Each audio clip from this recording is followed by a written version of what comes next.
Namamayagpag ngayon sa theater scene sa London ang dalawang kapuso stars na sina Mark Bautista at Rachel Ann Go. Bahagi si Mark ng rock musical na Here Lies Love.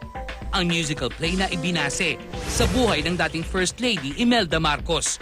Mark plays the role of the late President Marcos. Punta rin si Imelda, parang inibig mo siya, gusto mo panood. Sa tingin mo, ano kayo maging reaction niya? Feeling ko mag-enjoy siya. Madami Imelda. Sana po, wish ko naming lahat talaga, lahat ng cast ay makapanood po kayo. Kasi po ay talagang, actually parang nakaka-proud din na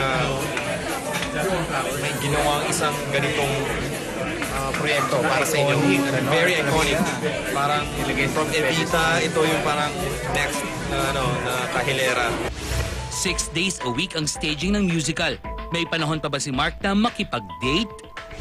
Date! Alam mo, yun ang iniisip ko ngayon na parang, shucks, paano ko kaya ito gawin? Pero, Mabawi ka after January? after, I mean, ang sobra pag dito ka nakastay, Turigi, sobrang daming tentasyon. But you know, Paano may namin yung temptation? no, Paano mo nire-resist? diba? Walang distraction dapat. So parang, kasi ito, parang feeling ko kasi parang make or break or something, alam mo yun? Parang kailangan may patunayan pa ako dito. Pero kinilig daw si Mark nang sumagot sa kanya sa Twitter. Ang long-time crush niyang si Lindsay Lohan. Kasi alam ko nandito siya, parang sabi ko, sabi lang, I love you, parang gano'n sa akin sila. Aba, the next 15 minutes after, or parang gano'n, magkasunod talaga yung message namin. Sumagot na siya ng heart or something, tapos may isa pang comment niya na parang may message ulit. At parang may tinag lang ako na parang thank you, tapos may separate na message comment sa akin. Sabi ko, uy, parang tumalon yung puso ko, parang, oh shucks. Marami naman ang nagtatanong kung sino ang laman ng puso ngayon ng isa sa mga star ng Miss Saigon na si Rachel Ann Go. Madaming maliligaw. What the Yan, gano'n na lang. Gano'n na lang, ganyan. Go. Magagawa ko. Mismo! Well, busy eh. Oo. So you're not haba ng buhok ko, no? Oh, ganda. Joke lang.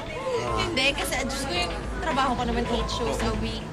At saka, enjoy lang muna. Diba? Yeah. Pagkatapos ng kanilang kontrata, may plano ba sina Mark at Shin na ipagpatuloy ang kanilang theater career? Wala, hindi pa din. Ang dami na nagaganap na audition, pero ako, hindi ko pa alam. New York. I don't know. This one. Hindi ko alam. Meron ako narinig na dadalhin sa Broadway, pero hindi ko alam kung anong mangyayari. Kung dadalhin din kami or same cast. Oo, nag-audition ako. Kasi parang So mukhang positive, mukhang gusto ko maganda. mag-explore pa na maraming bagay. No, magre-ready lang ako kasi once in a lifetime, di ko alam kung anong next. Kasi dito pala, ngayon ko lang talaga na-absorb yung National Theater na sobrang mga artista, mga Hollywood star, mga British na star dito sabi ko, wow, dito pala sila talaga parang ito yung area nila na parang gusto nila mag-teatro.